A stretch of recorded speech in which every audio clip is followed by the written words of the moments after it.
Hi, in this video I'd like to talk about depression, anxiety and touch upon some of the traits of borderline personality disorder.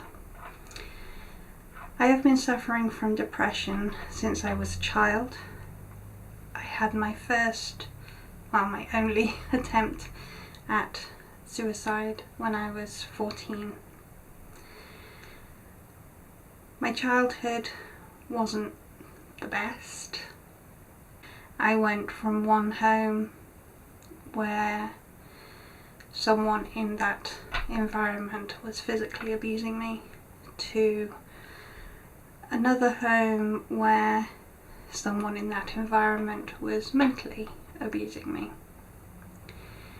I was bullied very badly at school, and all of that impacts or has impacted on the way I am growing up. The depression wasn't really treated until I was an adult. My attempt to take my life was treated as a rebellious incident. It wasn't treated as a cry for help. As a result of that, I became very good at being very detached from my emotions and keeping them buried quite far down.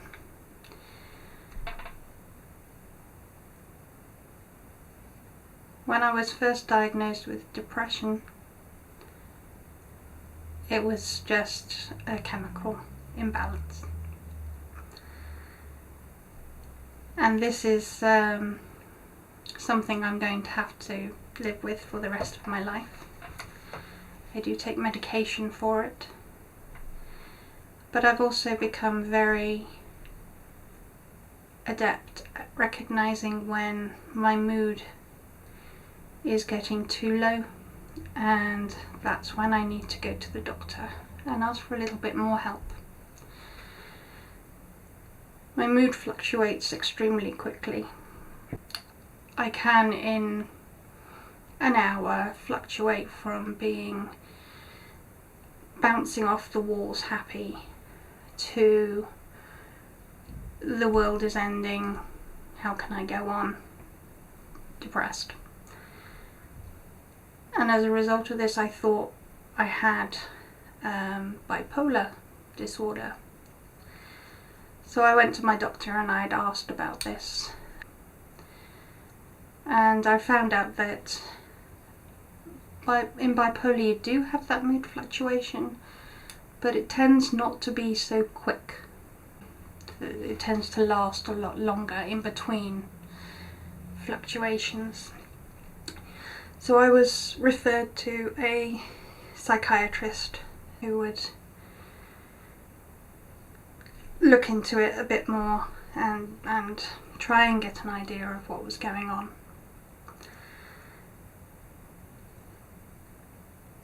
It was quite an awkward discussion. I've always found that when you're going through therapy, they always want to go back to your childhood.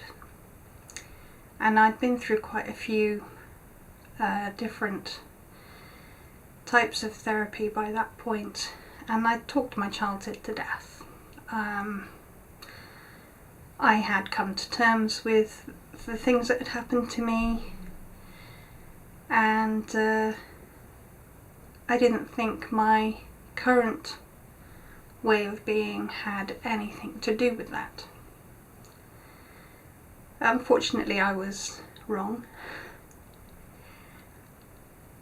I have traits of something called borderline personality disorder, but I don't actually have borderline personality disorder.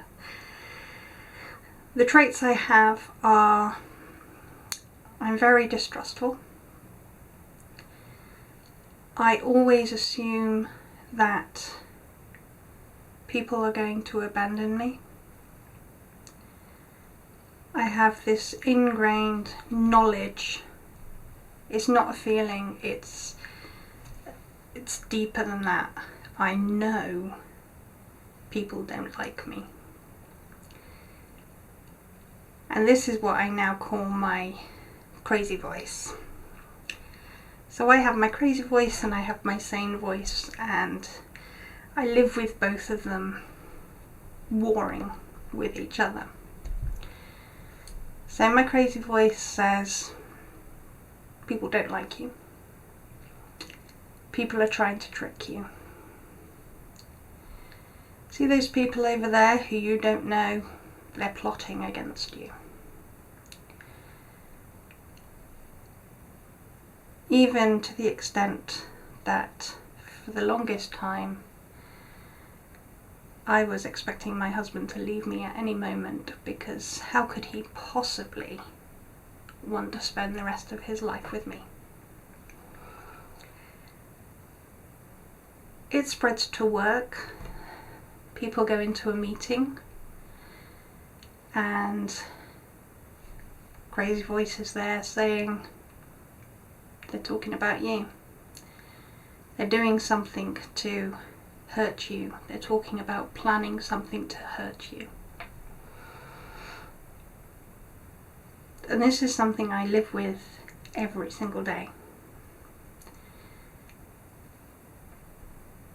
I have my sensible voice, who's, I'm not that important in the world. There's not going to be every single person in the world plotting to do something harmful to me.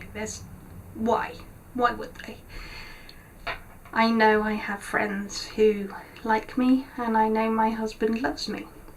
This is sensible side. But even though I have sensible side saying this, there's always this doubt.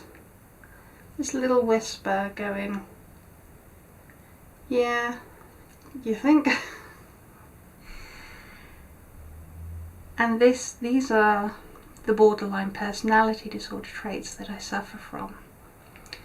Now the things with these traits is that they are learned.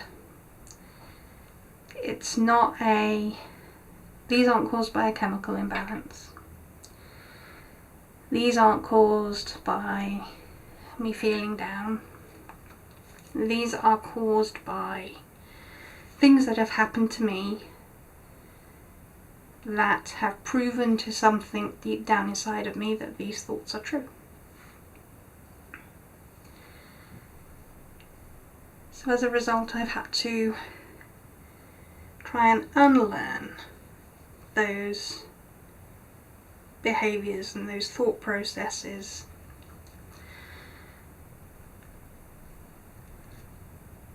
As you can imagine, living with that paranoia all the time turns into a very deep-rooted anxiety. You're convinced something very bad is going to happen very soon. And you live with that all the time. And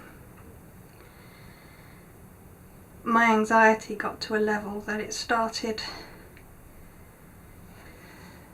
spreading out onto other things. So I went through a phase where I was absolutely convinced that every person in the world was an animal abuser.